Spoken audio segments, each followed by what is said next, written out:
안녕하세요. 오늘 저희가 함께 들여다볼 자료는요, 교보생명이랑 동양생명, 이 두 주요 생명보험사의 2025년 9월 기준 아주 따끈따끈한 최신 상품 정보입니다. 공유해주신 이 자료들을 보면서 현재 보험 시장이 어떻게 흘러가고 있는지, 또 각 회사의 전략은 뭔지, 그리고 좀 주목할 만한 상품 특징은 없는지 이런 것들을 같이 깊이 있게 이야기 나눠보려고 합니다. 네, 반갑습니다. 보험 상품이라는 게 정말 뭐랄까, 살아있는 생물 같아요. 계속 변하잖아요. 보장 내용도 그렇고 보험료, 특약 이런 것들이 업데이트가 워낙 잦아서요. 이 최신 정보를 놓치지 않는 게 정말 중요합니다.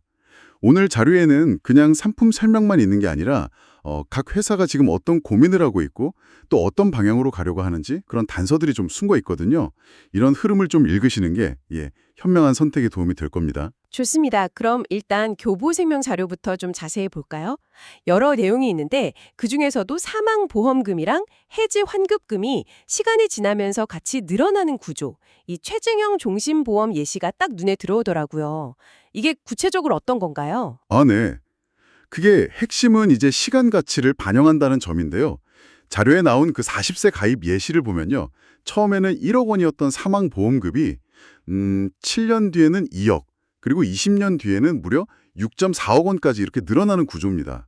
아무래도 물가 상승이나 화폐 가치 하락 같은 걸 어느 정도 좀 방어하면서 유가족 보장을 더 강화하려는 그런 의도겠죠. 동시에 그 해지 환급률도 좀 보셔야 하는데요.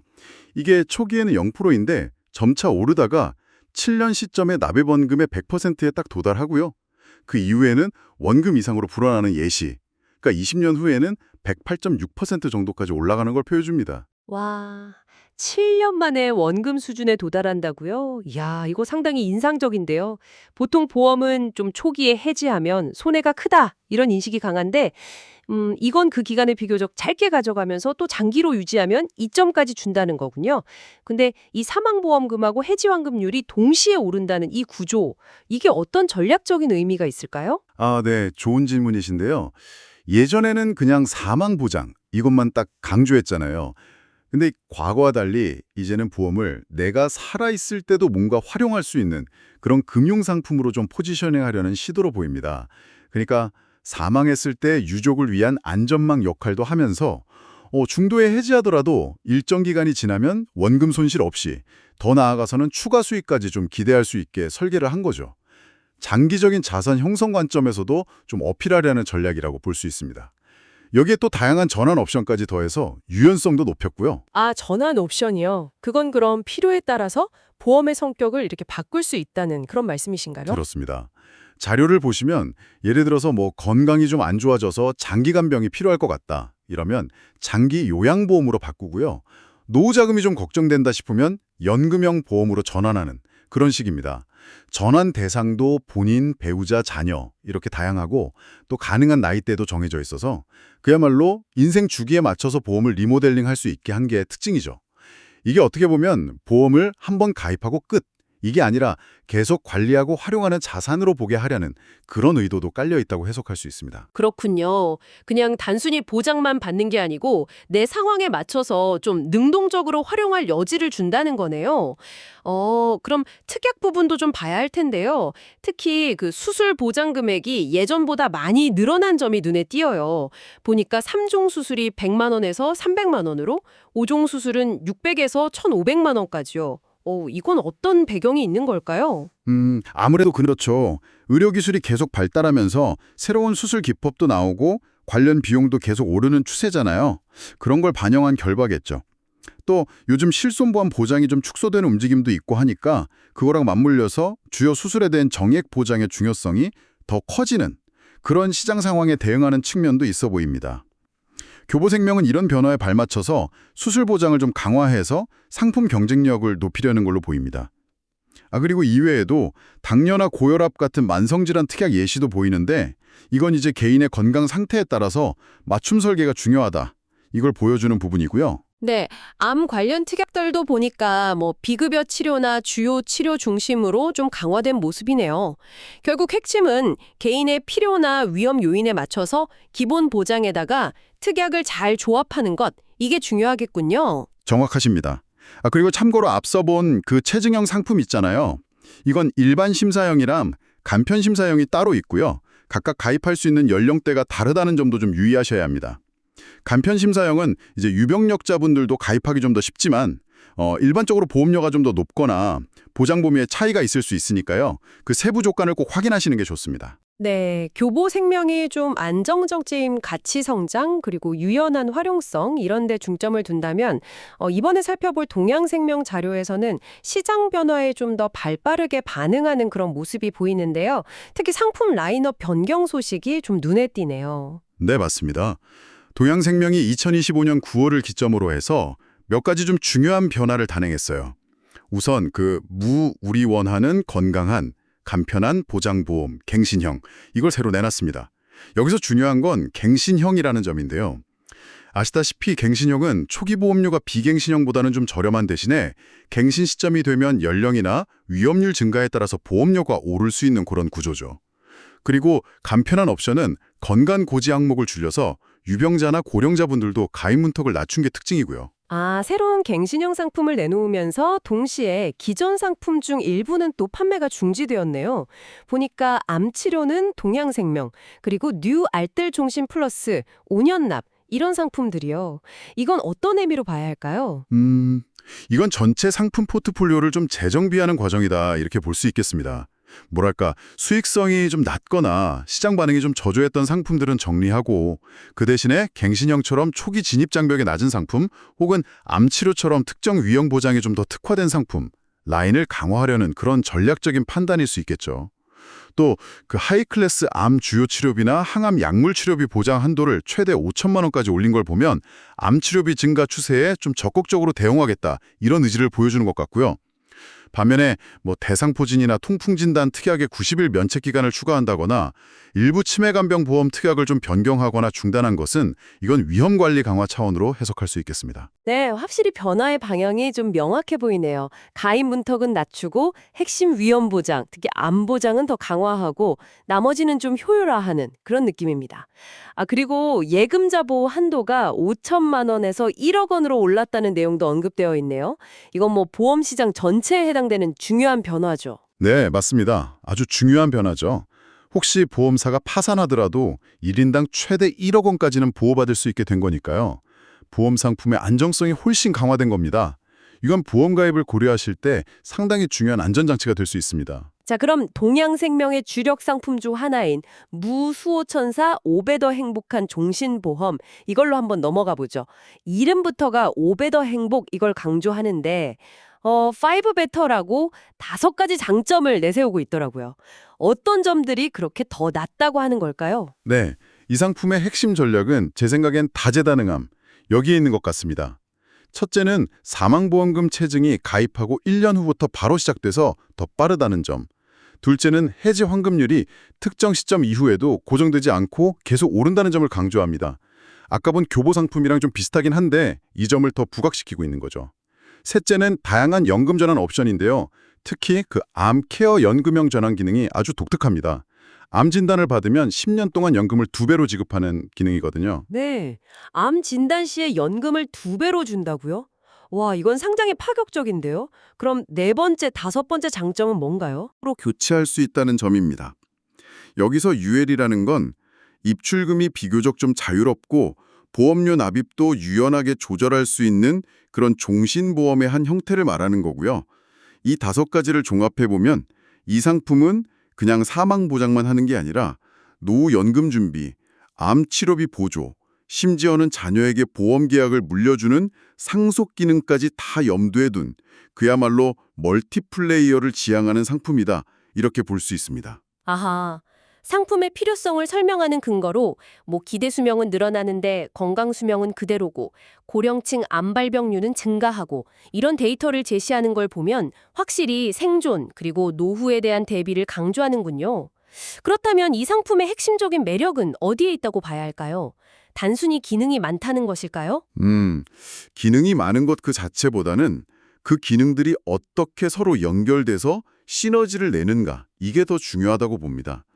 예를 들어서 사망보장은 계속 체증하면서 동시에 연금 전환도 가능하고 또 암 진단을 받으면 연금이 증액되는 이런 구조는 사망과 생존이라는 두 가지 리스크 모두에 대비하려는 현대인들의 복합적인 니즈를 공략하는 거죠.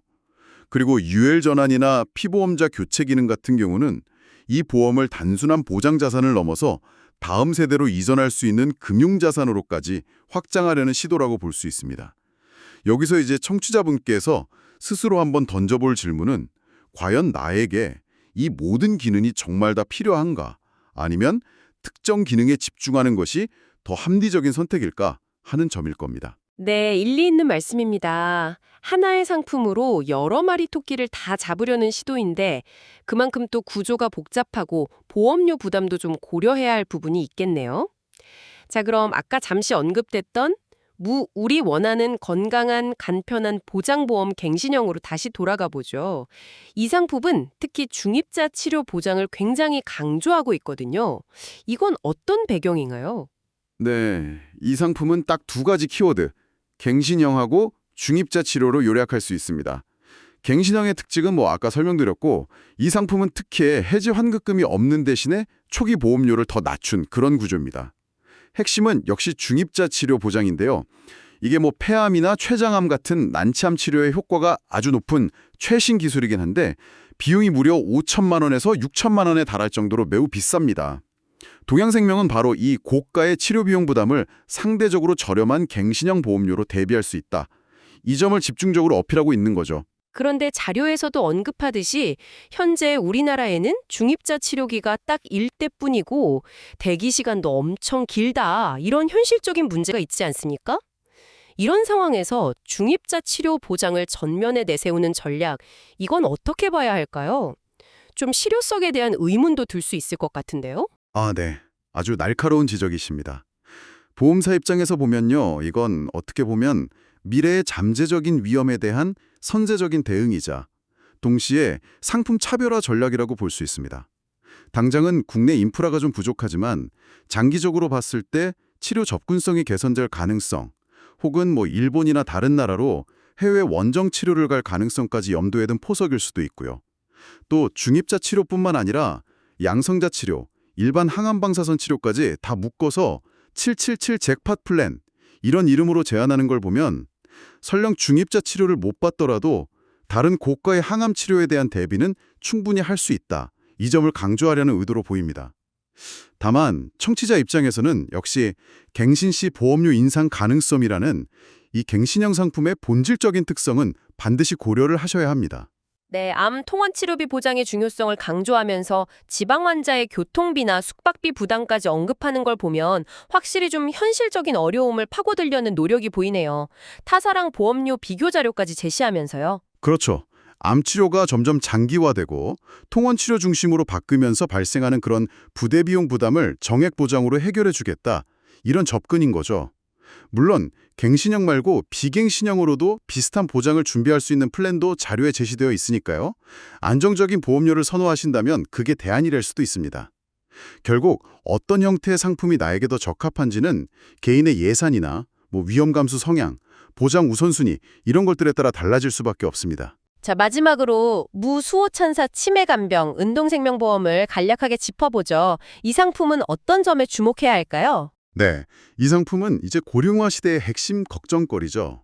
치매하고 간병 문제에 딱 집중합니다. 특히 재가급여, 그러니까 집에서 돌봄 서비스를 받을 때 필요한 비용 보장에 좀 강점을 보이는 것 같습니다. 예를 들어 주야간 보호 월 60만 원, 복지용구 월 30만 원 보장 이런 식으로 구체적인 지원 내용을 제시하고 있고요. 요양병원에서의 복지용구 비용까지 특약으로 보장하는 플랜도 제안하고 있습니다. 또 인공관절 치환수술 특약을 통해서 고령층에서 빈번하게 발생하는 관절 질환 문제까지 함께 다루고 있는 점도 특징입니다. 그런데 치매나 간병 상태가 되면 본인이 직접 보험금을 청구하기 어려울 수도 있을 텐데요. 이런 부분에 대한 대비책 같은 것도 언급이 되어 있나요? 네, 맞아요. 아주 중요한 포인트인데요. 자료에서도 지정대리 청구인 제도 활용을 적극적으로 권장하고 있습니다. 계약자, 피보험자, 수익자가 모두 동일한 경우에 미리 가족 같은 대리인을 지정해 두면요. 나중에 피보험자가 의사 표현 능력을 상실했을 때 그 대리인이 대신 보험금을 청구할 수 있는 제도입니다. 이거 뭐 치매보험뿐만 아니라 65세 이상이시라면 어떤 보험이든 미리 신청해 두는 것이 혹시 모를 상황에 대비하는 현명한 방법이다. 이렇게 강조하고 있습니다. 자, 오늘 교보생명과 동양생명의 이 최신 보험 상품 자료를 통해서 정말 많은 이야기를 나눴네요. 핵심 내용을 다시 한번 정리해 볼까요? 네. 먼저 교보생명은요.